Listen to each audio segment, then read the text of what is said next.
Sir समोर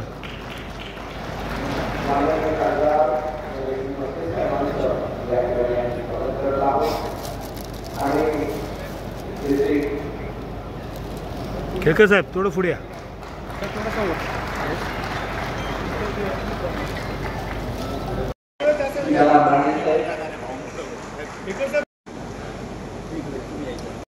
sir एक minute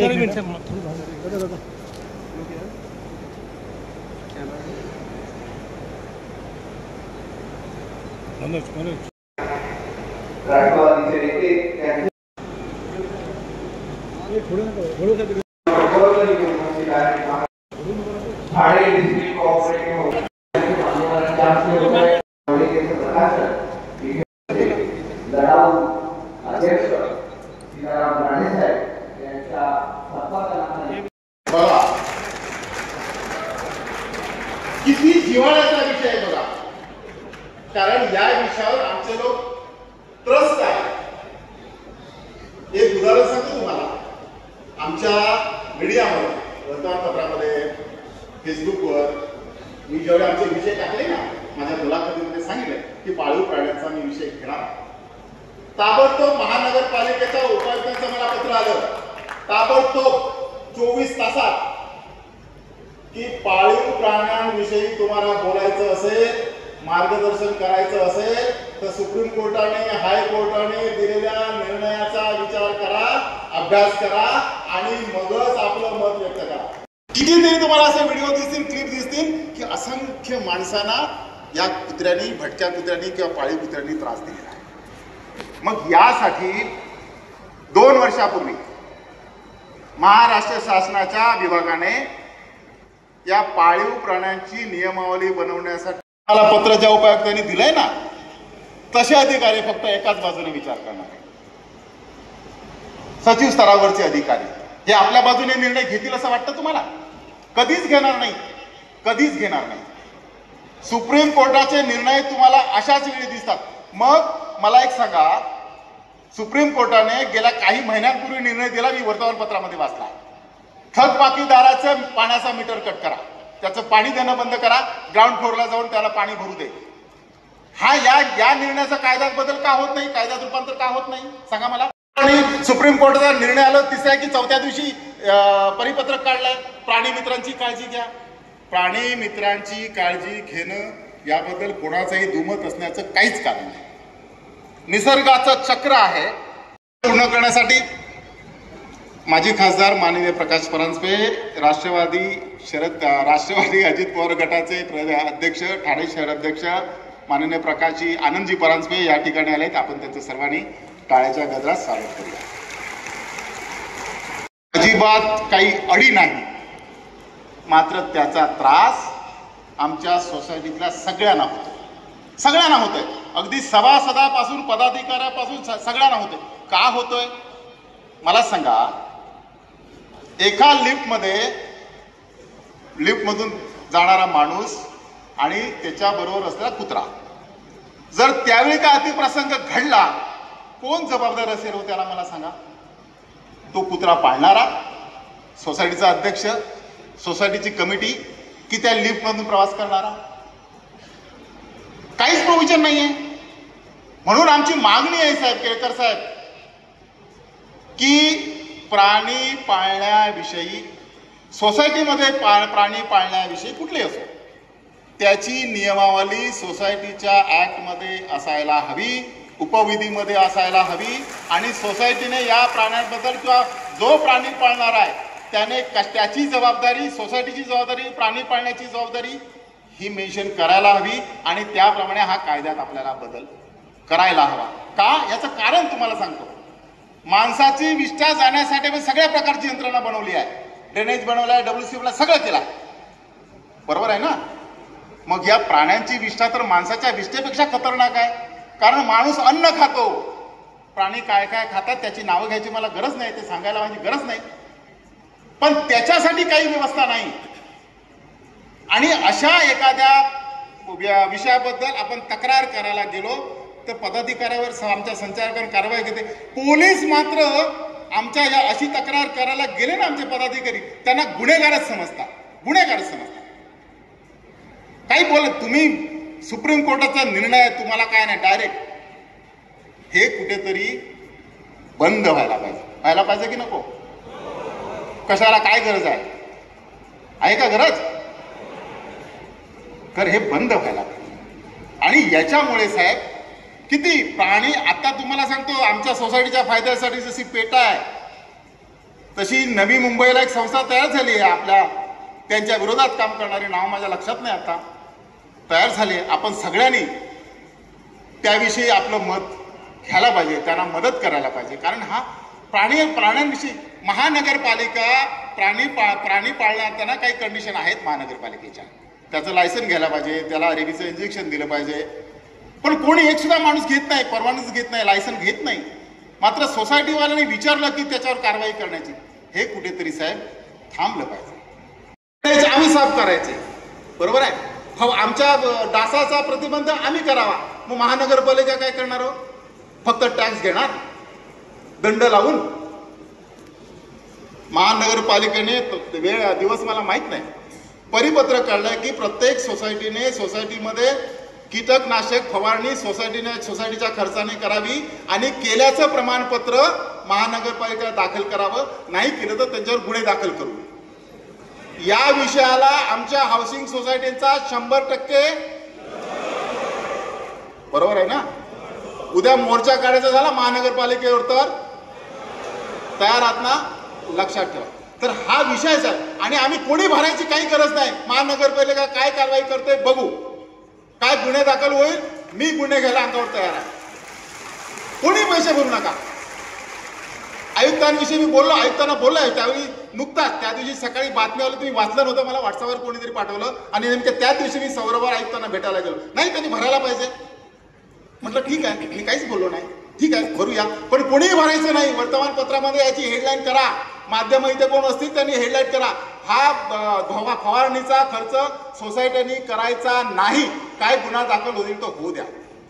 साहेब या अशा छोट्या छोट्या गोष्टी असल्या तरी आमच्या हाऊसिंग सोसायटीच्या दृष्टीने त्या महत्त्वाच्या आहेत, आवश्यक आहेत. आणि यासाठी व्यासपीठावर जे संबंधित आहेत, खासदार असतील, कारण आमचे खासदार आता जे आहेत ते नगरसेवक झालेत, महापौर झालेत आणि नंतर खासदार झालेत. त्यामुळे दिल्लीपेक्षा महानगरपालिकेत त्यांचा अजूनही राबता मोठ्या प्रमाणात आहे की नाही? म्हणून त्यांची सुद्धा ही जबाबदारी असेल की हे जे विषय आहे ते प्रायोरिटीने घेऊन आपण ते बंद करायला हवेत. आता मी थोडेसे विषय आहेत. निवडणूक लढवण्यासाठी कोणी तयार होत नाही, त्यामुळे प्रशासक नेमावा लागतो व सोसायटी सभासदांवर आळा घालण्यासाठी दंडात्मक कारवाईची तरतूद कोणीतरी सूचक अनुमोदक म्हणून उभं राहून सांगा. धन्यवाद. या अधिवेशनामध्ये आपल्याला माननीय संजयजी केळकर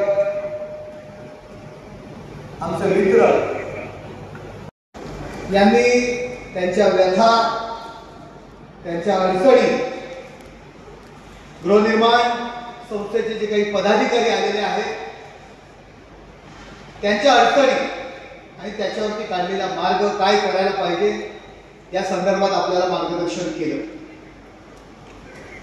या ठिकाणी निबंधक कार्यालयातील सर्व अधिकारी उपस्थित आहेत. मी खास करून त्यांचं सुद्धा अभिनंदन करेन की ठाण्यामध्ये आपण हे अधिवेशन घेण्याकरता सीताराम राणे यांच्या माध्यमातून आपण प्रयत्न केले आणि ते यशस्वी केले. गृहनिर्माण संस्थेचे पदाधिकारी जास्तीत जास्त तक्रारी या सरकारी अधिकाऱ्यांसंदर्भात असतात, तरी सुद्धा हे अधिवेशन घेऊन त्याच्यावरती मार्ग काढण्याच्या दृष्टीने आपण प्रयत्न करत आहात. या ठिकाणी उपस्थित सर्व जे पदाधिकारी आहेत हे प्रामुख्याने स्वतःचा रोजगार सांभाळून, स्वतःची नोकरी धंदा सांभाळून निस्वार्थपणे त्या सोसायटीचं, गृहनिर्माण संस्थेचं काम करत असतात. आणि त्या ठिकाणी राहणाऱ्या सभासदांना कमीत कमी त्रास कसा होईल याची काळजी घेत असतात। याकरता आपलं अभिनंदन करणं गरजेचं आहे, कारण आपल्या बऱ्याचशा लोकांचा हेतू प्रामाणिक असतो। आम्ही लोक जेव्हा सुरुवातीला काम करतो, विभागात काम करतो, तेव्हा आम्हाला नगरसेवक व्हायचं असतं म्हणून काम करतो। नगरसेवक झाल्यानंतर लोकांसाठी वेळ देतो, महानगरपालिकेमध्ये काहीतरी महापौर व्हायचं असतं, शहराचं काम करतो, त्यानंतर काम करतो आमदार व्हायचं असतं, त्यानंतर आणखी जोराने काम करतो, हातपाय पसरतो आजूबाजूला, आम्हाला खासदार व्हायचं असतं। आमचा हा हेतू त्याच्यामध्ये असतो, परंतु आपला हेतू प्रामाणिकपणे करणं गरजेचं असतं की तो केवळ प्रवाहाच्या विरुद्ध जाणारा असतो। एखाद दोन व्यक्ती अशा असतात, सुरुवातीला त्या कमिटीत असतात, कालांतराने कमिटी बदलते, 2 लोक एका बाजूला होतात, 8 लोक एका बाजूला होतात, नवीन कमिटी निवडून येते आणि त्यानंतर खऱ्या अर्थाने त्या सोसायटीच्या त्रासाला सुरुवात होते। सगळ्याच ठिकाणी असं होत नाही, पण काही ठिकाणी होतं। ही जी काही मंडळी आहेत, ही निबंधक मंडळी, भागवत साहेब आहेत, इतर सर्व मंडळी आहेत, सरकारी अधिकारी आहेत, ही जी मंडळी आमची काम करत असतात, निस्वार्थीपणे काम करत असतात, कोणीही कायदेतज्ञ नसतं, कोणीही काम करत असताना कायद्याचं पुस्तक बरोबर घेऊन करत नसतं, तेवढा वेळही त्यांना नसतो। सॅटर्डे संडे ऑफ असते, एखाद्याला यावी लागते आणि आपल्याला सोमवार ते शुक्रवार मध्ये जाऊन तुम्हाला भेटावं लागतं। तेव्हा लगेच सोसायटीला नोटीस देतात, त्यांच्या सुनावण्या लावतात, 10 तारखा त्यांना देतात, त्या सोसायटीच्या पदाधिकाऱ्याला 10 सुट्ट्या त्यासाठी घालाव्या लागतात। मी गेल्या आठवड्यात एक उदाहरण सांगतो। माझ्याकडे ती मंडळी आली, ब्रह्मांमधली सोसायटी आहे, सोसायटीचं नाव घेत नाही, 10 कमिटी मेंबर होते, नवीन निवडणुका लागल्या, 1 कमिटी मेंबर हरला, 9 कमिटी मेंबर निवडून आले। कोविड काळामध्ये ऑडिट रिपोर्ट काहीतरी, त्यावेळी माणूस माणसाला घाबरत होतं, त्या ऑडिटरकडे कोण जाणार, आणि त्याच्यानंतर त्यांनी ऑडिट रिपोर्ट सादर केला, परंतु एक सदस्य आपल्याकडे आला, माझ्यासारख्या नेत्याकडनं आपल्याला फोन आणला, त्या नेत्याचं नाव पण घेत नाही, आणि आपण ताबडतोब त्या सोसायटीवर प्रशासक नामण्याचा आदेश दिला। ते लोक तुमच्याकडे येत आहेत की ऑडिट रिपोर्ट सादर केलाय, कोविड काळ होता, थोडा उशीर लागला असेल, सीताराम राणे साहेबांनी हा विषय काढला इथे की हा प्रशासक म्हणजे कोण हो, तो काय कायदेपंडित आहे? बरं, ठाण्याची सोसायटी, तुम्ही कुठला तरी मुंबईचा माणूस आणता, कुठला तरी अंबरनाथचा माणूस आणता, कोणतरी आणखी कोपऱ्यात बसलेला माणूस आणता आणि त्याच्यावरती प्रशासक नेमता। अरे पण तुम्ही त्या सोसायटीला बोलवा, ते लोक तुमच्याकडे येत आहेत, ऑडिट रिपोर्ट सादर केला, तर या समोर बसलेले जी काही माणसं आहेत ती एकदा कमिटी मेंबर झाल्यानंतर, अध्यक्ष सेक्रेटरी झाल्यानंतर, आम्ही नगरसेवक झाल्यानंतर पुन्हा नगरसेवक होण्यासाठी प्रयत्न करतो, पण ही मंडळी आहेत ना, पुन्हा प्रयत्न करत नाही। कचरा मोठ्या सोसायट्यांनी आपणच त्याचं सेग्रिगेशन करायला पाहिजे, आपणच तो कचऱ्याची विल्हेवाट लावली पाहिजे, आपल्या सोसायटीत प्लॅन टाकला पाहिजे। मला आठवते 7-8 वर्षापूर्वी सुप्रीम कोर्टाने हा निर्णय दिला, पण मी अभिमानाने सांगेन, मी या ठिकाणी त्यांचं हार्दिक स्वागत करतो। खऱ्या अर्थाने सहकार चळवळ या महाराष्ट्रामध्ये त्यामुळे महानगरपालिकेशिवाय अजिबात काहीही पर्याय नाही, आणि महानगरपालिकेमध्ये की महायुतीच्या सरकारकडनं येणाऱ्या अर्थसंकल्पामध्ये जी मदत आपल्याला लागेल, जानेवारीच्या पहिल्या आठवड्यामध्ये सीताराम राणेजी आपलं एक शिष्टमंडळ आपण राज्याचे सहकार मंत्री माननीय बाबासाहेब पाटील यांच्याकडे घेऊन जाऊ। आपल्याला जी मदत सहकार विभागाकडनं पाहिजे, आणि या राज्याचे उपमुख्यमंत्री व वित्त व नियोजन अर्थमंत्री माननीय उपमुख्यमंत्री अजितदादा पवार साहेब यांच्याकडनं जी मदत लागेल ही मिळवण्यासाठी मी आपल्या बरोबर असेल।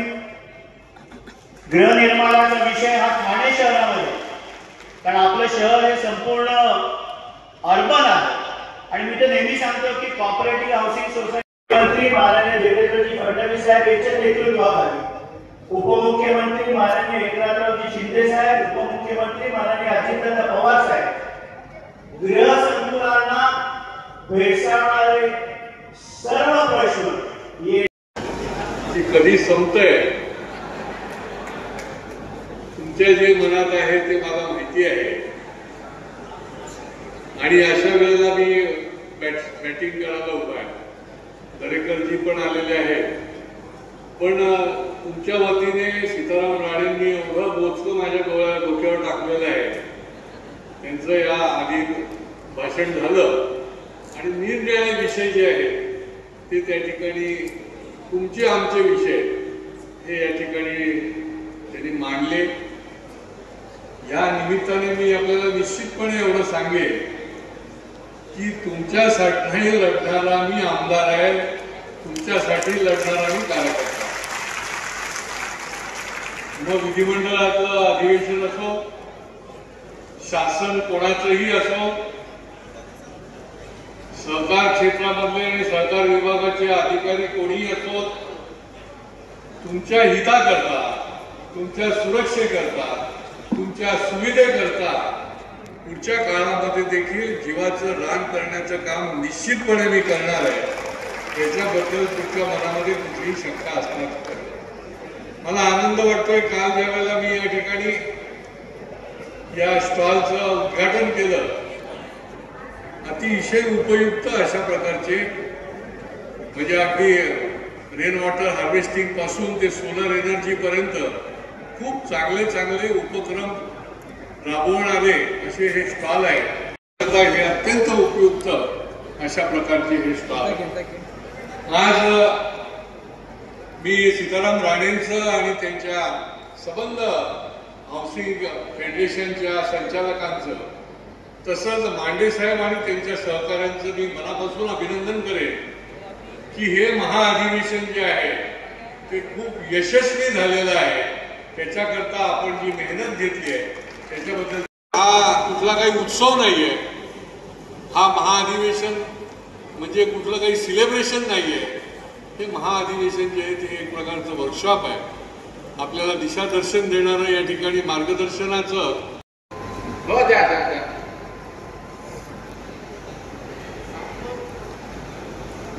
साहेब, ठाण्यामध्ये 5,000 प्रतिनिधींचं शिबिर चालू आहे. मी लावतो. माननीय मुख्यमंत्री महोदय आपल्या सगळ्यांना संबोधित करतील. जोरदार ठाण्याच्या नगरात चालू असताना सुद्धा या ठिकाणी केवळ आपल्या प्रेमाखातर ज्यांनी या हाऊसिंग सेक्टरला ताकद दिली, दिशा दिली, ते आदरणीय मुख्यमंत्री संबोधित करतील. श्री प्रवीण दरेकरजी, श्री सीताराम राणेजी या ठिकाणी आपल्या सहकारी गृहनिर्माण संस्थेच्या या आपल्या ठाणे जिल्ह्यातल्या संस्थेचं हे पहिलं अधिवेशन होत आहे. आपल्या सहकारी गृहनिर्माण संस्थांचे सर्व पदाधिकारी आणि उपस्थित सर्व भगिनी बंधूंनो, मी पहिल्यांदा तर आपल्या सर्वांचं स्वागत करतो.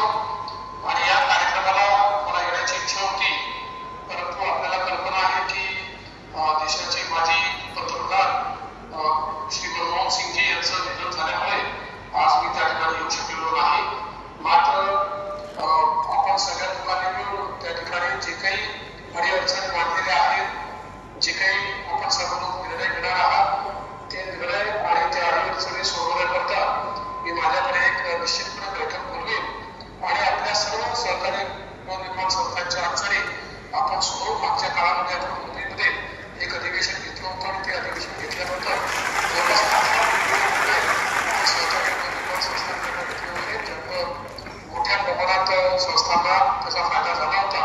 आता त्यानंतर देखील ज्या काही अडचणी आपल्या असतील त्या निश्चितपणे मी प्रवीण भाऊ आहेत, सीताराम राणेजी आहेत, प्रकाश आणि त्याही अडचणी आपण सोडून आणि आपल्या सहकारी गृहनिर्माण संस्थांना चांगल्या प्रकारे डेव्हलपमेंट असेल, सेल्फ डेव्हलपमेंट असेल, त्याच्या छोट्या छोट्या इतर अडचणी असतील, या सगळ्या सोडवण्याचा प्रयत्न आपण निश्चितपणे करू. मी आपल्या या संमेलनाला आणि अधिवेशनाला खूप खूप शुभेच्छा देतो आणि त्या ठिकाणी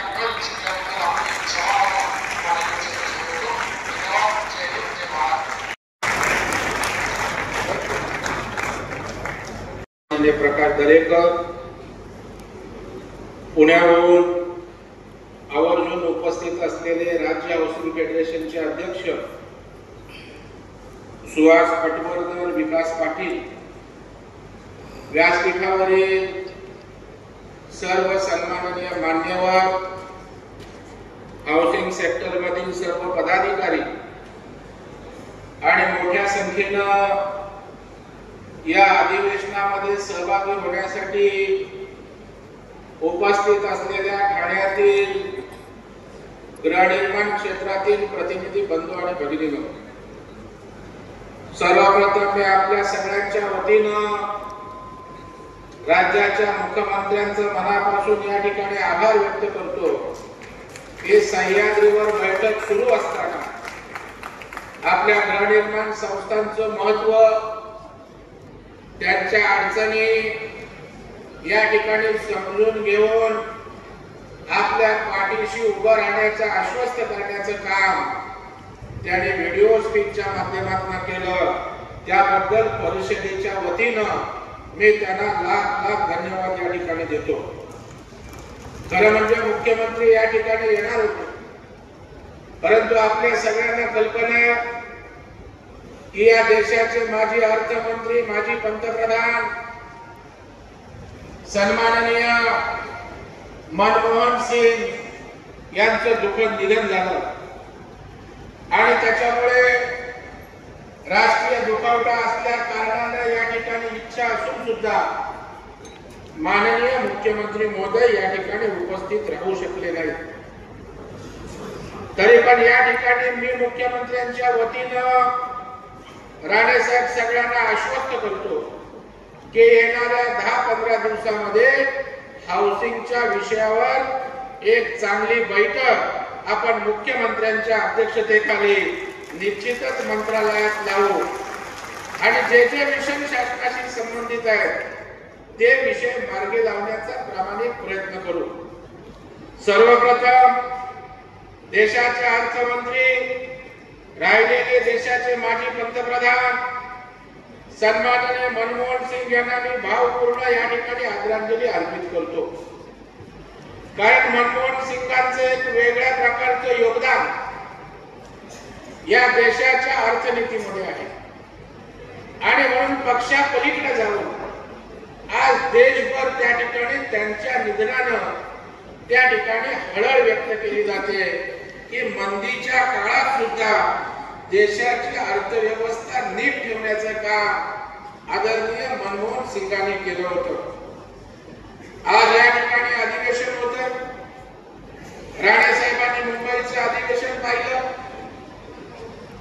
आणि त्या अधिवेशनामध्ये गोरेगाव या ठिकाणी मुंबई हाऊसिंग फेडरेशनच्या वतीनं मुंबई जिल्हा बँकेच्या सहकार्याने त्या ठिकाणी अधिवेशन झालं आणि वेगवेगळ्या प्रकारच्या हाऊसिंग सेक्टर मधल्या 18 मागण्यांचं निवेदन आम्ही मुख्यमंत्र्यांना दिलं आणि मला सांगायला या ठिकाणी अभिमान वाटतो की आम्ही त्या ठिकाणी 18 वेगवेगळ्या प्रकारच्या मागण्या केल्या होत्या. त्यापैकी 16 GR काढण्याचं काम देवेंद्रजींच्या परिषदेच्या नंतर केलं आणि चांगले क्रांतिकारी निर्णय या आपल्या हाऊसिंग सेक्टर करता त्या ठिकाणी घेतले आणि म्हणून अशा परिषदांची आवश्यकता असते. अशा अधिवेशनाच्या माध्यमातून जे हाऊसिंगचे छोटे मोठे प्रश्न आहेत, हाऊसिंगचे जे धोरणात्मक विषय आहेत त्या विषयांना वाचा फुटत असते आणि मग हे ठराव घेऊन आपण शासनाकडे जाऊन त्यावर मार्ग काढण्याचा प्रयत्न करत असतो. आणि म्हणून मी सर्वप्रथम सीताराम राणे आमचा सहकार विभाग आणि त्यांच्या सर्व आयोजकांना मनापासून धन्यवाद देतो की एक यशस्वी अशा प्रकारचं अधिवेशन आपण या ठाण्याच्या नगरीत पार पाडलं. त्याबद्दल मनापासून मी आपलं अभिनंदन करतो. थँकलेस जॉब असतो. तुम्ही दिवस रात्र काम करता. रिटायरमेंट झाल्यानंतर आमचे ज्येष्ठ नागरिक सहभाग घेतात, परंतु एवढं करूनही त्या ठिकाणी समाधान तिथे लोकांचं होत नाही. एखादा कोणतरी महावार असतो अशी एकही सोसायटी नाही की तिथे एक महाभाग नाही, अख्ख्या सोसायटीला आणि त्या ठिकाणच्या व्यवस्थापन समितीला वेटीस धरण्याचं काम करतो। साहेब आपण नीटपणे यादी करा आणि हे सारे प्रश्न कायद्याच्या चौकटीत बसवून आपल्या या गृहनिर्माण संस्थांना न्याय देण्याचा प्रयत्न निश्चितच सरकारच्या माध्यमातून या ठिकाणी आपण करून घेऊ, हा विश्वास या निमित्तानं मी व्यक्त करतो। मी आज कार्यक्रमाला उपस्थित राहण्याचं प्रमुख कारण, आपण ज्या वेळेला कुठल्याही क्षेत्रामध्ये काम करतो त्यावेळेला नाविन्यपूर्ण काम केलं पाहिजे। ते करत असताना आपण त्या घटकाला काय देतो, एखादी नाविन्यपूर्ण अशा प्रकारची संकल्पना आणून या क्षेत्रामधल्या लोकांना आपण काही फायदा मिळवून देऊ शकतो का, हा प्रयत्न करणारा मी कार्यकर्ता आहे। आणि त्याच्यामुळे मला सांगायला अभिमान वाटतो, किंबहुना ठाण्यातील हाऊसिंग सोसायटीकडून अपेक्षा आहे, पुण्याचे आमचे पटवर्धन साहेब आले त्यांच्याकडून अपेक्षा आहे, नाशिक हाऊसिंग फेडरेशन असेल त्यांच्याकडून अपेक्षा आहे की मुंबईमध्ये सेल्फ डेव्हलपमेंट हाऊसिंगचं ज्या पद्धतीनं होतं तशा प्रकारचं गृहनिर्माण संस्थांचं स्वयं पुनर्विकासाची मोहीम या ठाणे जिल्ह्यातील सुरू झाली पाहिजे, ही अपेक्षा या अधिवेशनाच्या निमित्तानं करतो। वाटतो आपण मुंबईमध्ये सेल्फ डेव्हलपमेंट हाऊसिंग संकल्पना यशस्वी केली।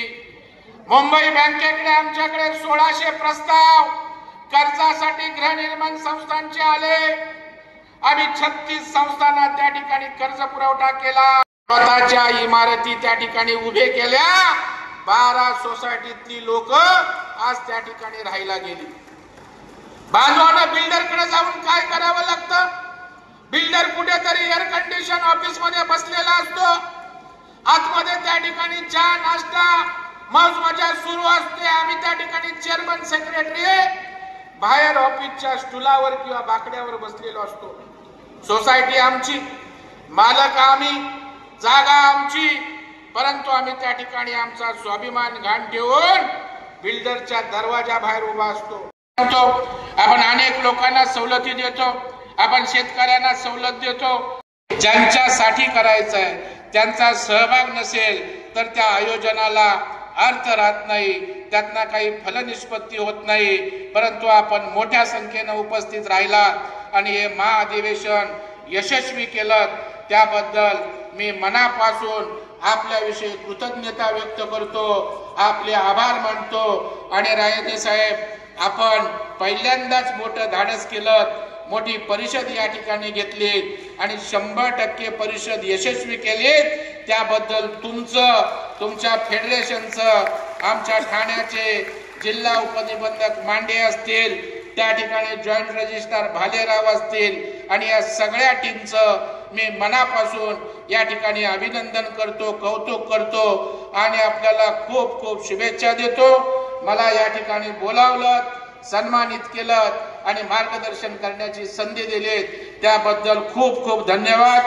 जय हिंद, जय महाराष्ट्र, जय सहकार। सामान्यांच्या दृष्टीनं, खास करून मराठी माणसांच्या दृष्टीनं घर एक आपलं स्वप्न असतं आणि आपण मुंबई, ठाण्यात किंवा शहरात येऊन जेव्हा राहतो तेव्हा स्वतःचं पुरेसं घर असावं, हा आपला आयुष्यातला अंतिम गोल असतो। आणि मग बिल्डर विकास करत असताना त्या ठिकाणी जर गृहनिर्माण संस्था विकासासाठी पुढे आली तर बिल्डर जो नफा कमवणार तो आपण सोसायटीवर विभागून सोसायटीला मोठं घर मिळतं आणि त्याच्यामुळे छोटं कुटुंब असेल, कुटुंब वाढलं तर त्या मोठ्या जागेमध्ये त्यांना आयुष्याची वाटचाल करायलाही सुखकर होतं। आणि मुंबईत ही गृहनिर्माण सेल्फ डेव्हलपमेंटची स्वयंपुनर्विकासी योजना आम्ही यशस्वी केली। 12 बिल्डिंग उभ्या राहिल्या, 1600 प्रस्ताव आलेत, ती एक चळवळ म्हणून उभी राहावी, हा आमचा प्रयत्न आहे। आणि त्यासाठी मुंबईला लागून असणाऱ्या ठाण्यात इथल्या हाऊसिंग फेडरेशनचे अध्यक्ष सीताराम राणे यांनी पुढाकार त्या ठिकाणी घेतला आणि आज ही परिषद यशस्वी होते। आणि मला निश्चित खात्री आहे, जसंही मुंबईच्या परिषदेच्या माध्यमातून 18 मागण्यांपैकी 16 GR मुख्यमंत्री देवेंद्रजी, तत्कालीन मुख्यमंत्री आमचे एकनाथरावजी शिंदे साहेबांनी काढले, तशाच पद्धतीनं इथल्या परिषदेची फलश्रुती येणाऱ्या 10-15 दिवसाची बैठक मुख्यमंत्र्यांसोबत होईल, त्यातनं होईल आणि हे स्वयंपुनर्विकासाची गृहनिर्माणमधली चळवळ आमचे खासदार नरेश म्हस्के इथे आहेत, आमदार केळकर आहेत, आनंद परांजपेजी आहेत, दस्तूर खुद्द एकनाथरावजी शिंदेसाहेब इथले आहेत. आणि त्याच्यामुळे या सगळ्यांच्या मदतीनं आमचं हाऊसिंग फेडरेशन जिल्हा बँकेच्या सहकार्यानं इथल्या सर्वसामान्य मध्यमवर्गीय मराठी माणसाला मोठं घर स्वयंपुनर्विकासाच्या माध्यमातून मिळवून देईल अशा प्रकारचा विश्वास आहे. आणि ती सुरुवात आजच्या महाधिवेशनाचं हे पाऊल आहे, पहिलं पाऊल आहे असं म्हटलं तर अतिशयोक्ती होणार नाही. यांनी या ठिकाणी आश्वस्त केलं आहे की हाऊसिंग फेडरेशनच्या ज्या ज्या समस्या गृहनिर्माण संस्था चालवत असताना आहेत त्या मी स्वतः समजून घेऊन त्याकरिता शासन निर्णय घ्यावे लागले घेईन. मुंबईमध्ये ज्या पद्धतीनं स्वयंपुनर्विकास गृहनिर्माणचा होतोय त्या पद्धतीनं मुंबई, पुणे, ठाणे, नाशिक या ठिकाणी व्हावा, त्याकरता शासनाला जे जे निर्णय घेणं आवश्यक आहे, ज्या ज्या सवलती देणं आवश्यक आहे त्या प्रकारच्या देण्यासाठी त्यांची मानसिकता आहे. आणि म्हणून आज व्यस्त शेड्यूल असताना, सह्याद्रीला महत्त्वपूर्ण बैठक सुरू असताना बैठकीतून येऊन या महाअधिवेशनाला ऑडिओ क्लिपच्या माध्यमातून त्यांनी शुभेच्छा दिल्याच, परंतु आश्वस्त केलं आहे की राज्याचा मुख्यमंत्री म्हणून आणि सरकार आपल्या पाठीशी आहे हा एक विश्वास या ठिकाणी आमच्या गृहनिर्माण चळवळीतल्या काम करणाऱ्या कार्यकर्त्याला दिला. संदर्भामध्ये राज्याचे मुख्यमंत्री आणि गृहमंत्री म्हणून भूमिका स्पष्ट केले.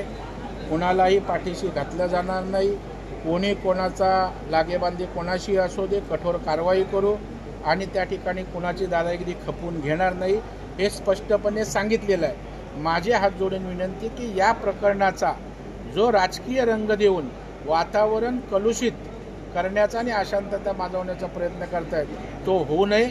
मुख्यमंत्री आणि सरकार त्या ठिकाणी दोषींना पकडणार, आरोपींना पकडणार आणि त्यांच्यावर कठोर कारवाई करणार यावर आमचा विश्वास आहे.